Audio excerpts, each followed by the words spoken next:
Hey guys, welcome back to my channel if you're still here. I really wanted to come on here and make this last video for 2018 and feel like I'm always explaining where I've been and where I want to be with my channel and never quite get there.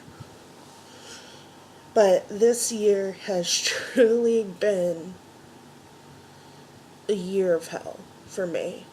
I've had some of my biggest achievements this year and my biggest falls. And you guys deserve to know what those biggest falls are. And at the end, I want to wrap it up with everything I'm so blessed to have in my life currently. And then send bad feelings and negativity out with 2018. And welcome 2019, hopefully, with a semi-better perspective on life.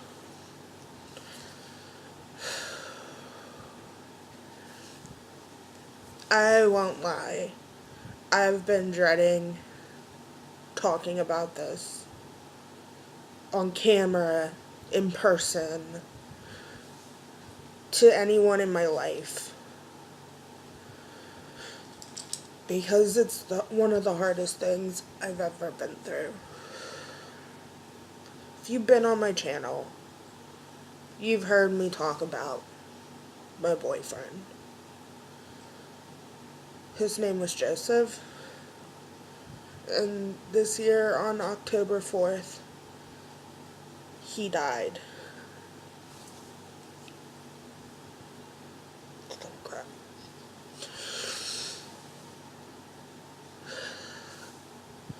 Not only did he die, I can't even tell you why he died.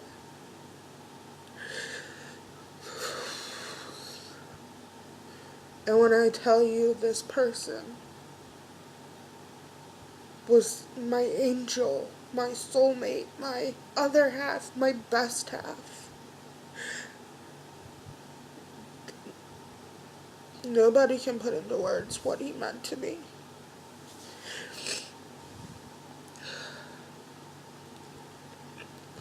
In November, we would have been together for 3 years. So it wasn't like some guy, I just started talking to. No, this is someone I saw myself getting married to.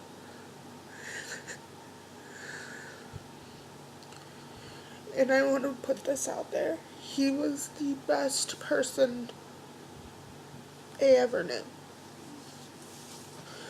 Hands down, there's no questioning that.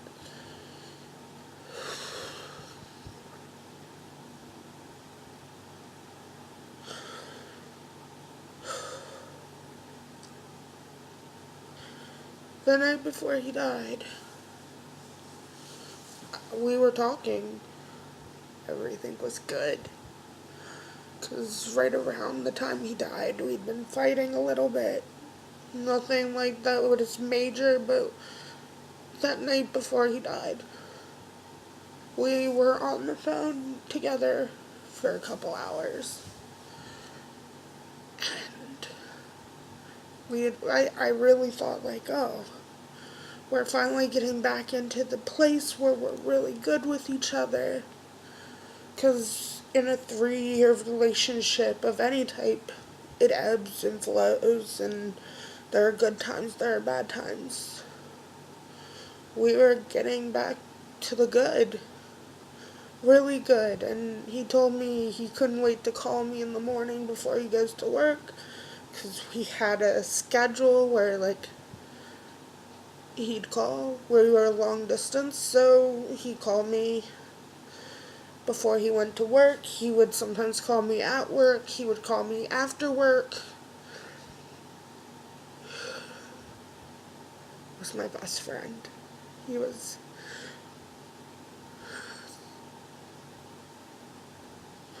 There are no words to put into the in human language that describe how I felt about him.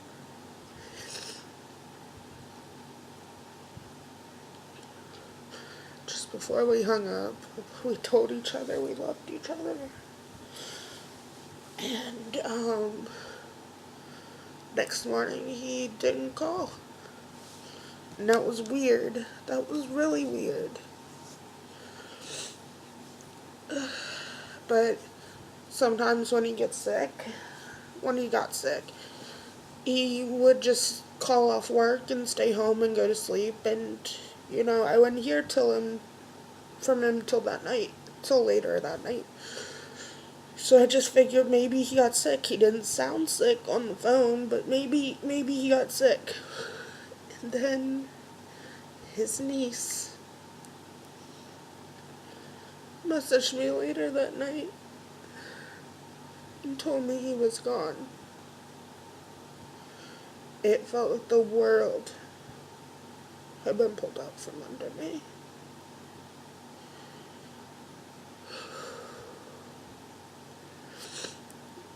All these plans we made, the life we were planning, the plans to be with each other, everything we're excited about, it all just, in one instant, was gone.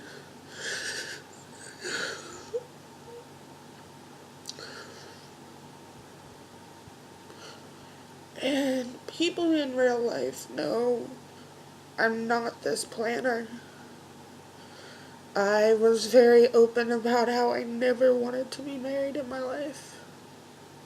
And then I met him, and my whole world changed. And he showed me I wanted marriage. I wanted to. I was prepared in my mind to be with him for the rest of my life. And then one day it's just all gone. No one can prepare you for that.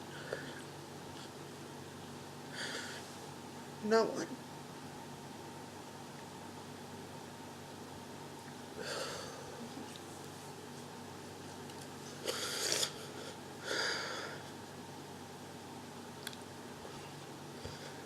He gave me the best 3 years of my life. And I will thank him wherever he is right now. Every second in my afterlife for that. And I know that he's watching over me. And he's waiting for me to come back.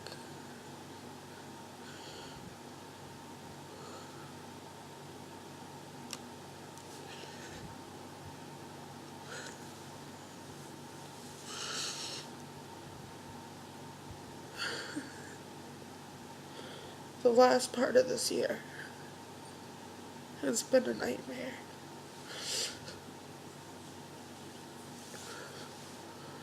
It was my lowest of my lows.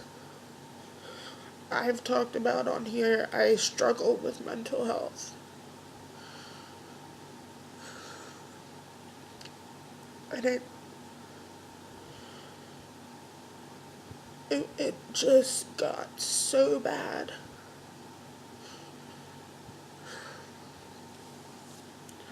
I always have trouble with suicidal ideations, which, if you don't know what those are, it means I think about killing myself all the time.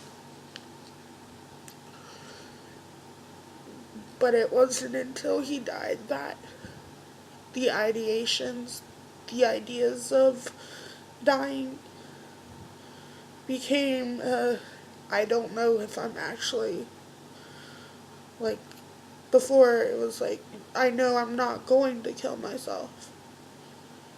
And after he died, I don't know anymore if I will or won't kill myself. And that is such a dark place to be. I wouldn't wish that on my worst enemy.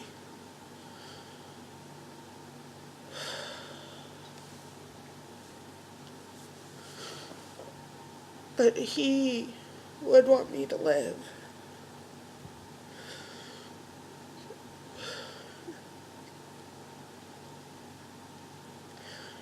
He would want me to be the person he knows I'm meant to be.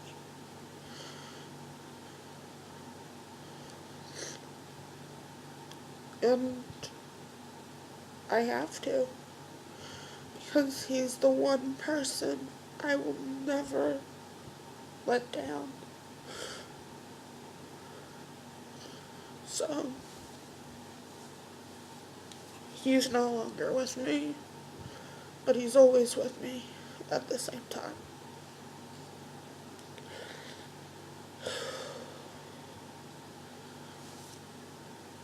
I wanted to address that. Oh, man.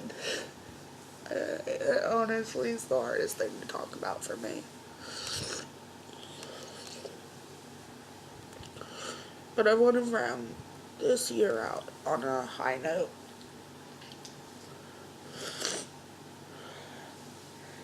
Because even though one of the people who meant the most to me isn't here anymore, hold on, let me add a little more light.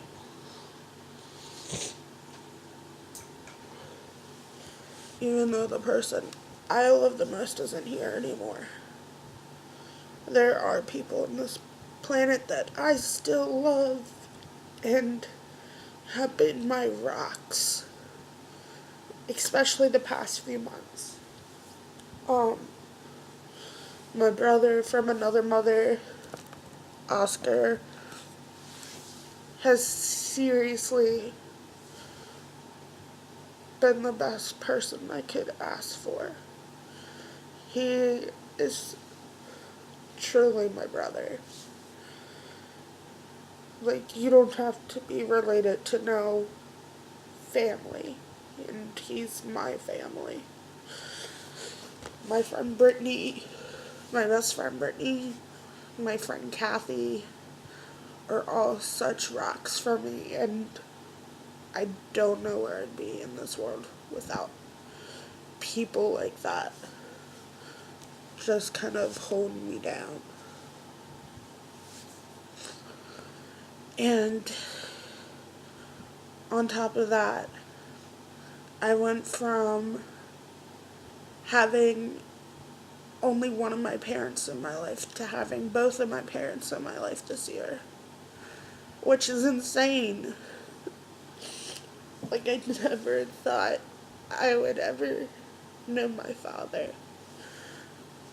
And part of me, it's still a very shocking thing to have him in my life. Because mentally, I was prepared to never know him. I mean, I always wanted to, but there's just some things in life you prepare yourself to not ever have. And my father was one of them. And not only did I find out about my dad this year, like, I got to talk to him. I talked to him on a regular basis. I got to see him. Well, I didn't go back to where I came from because I was born in Oklahoma. Some of you may know. But that's not where they live. He lives anymore. And it's not where any of my family lives. But I got to go back out to the Midwest and be a part of a family I never thought I would have. I'm so thankful for that. I'm thankful for my animals who literally are some of my best friends.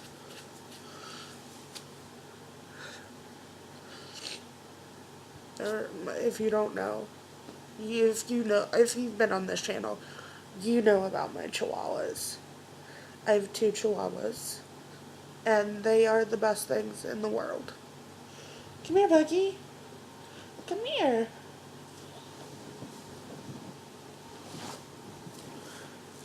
Say hi.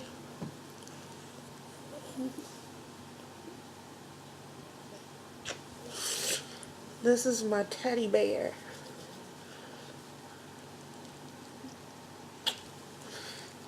See, I'm always gonna give the kisses.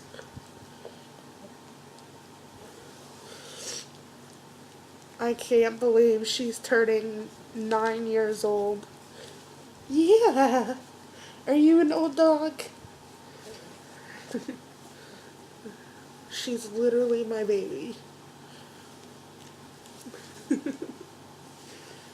And beyond that, I've gotten into a hobby that I've been interested in for years, and that is reptiles.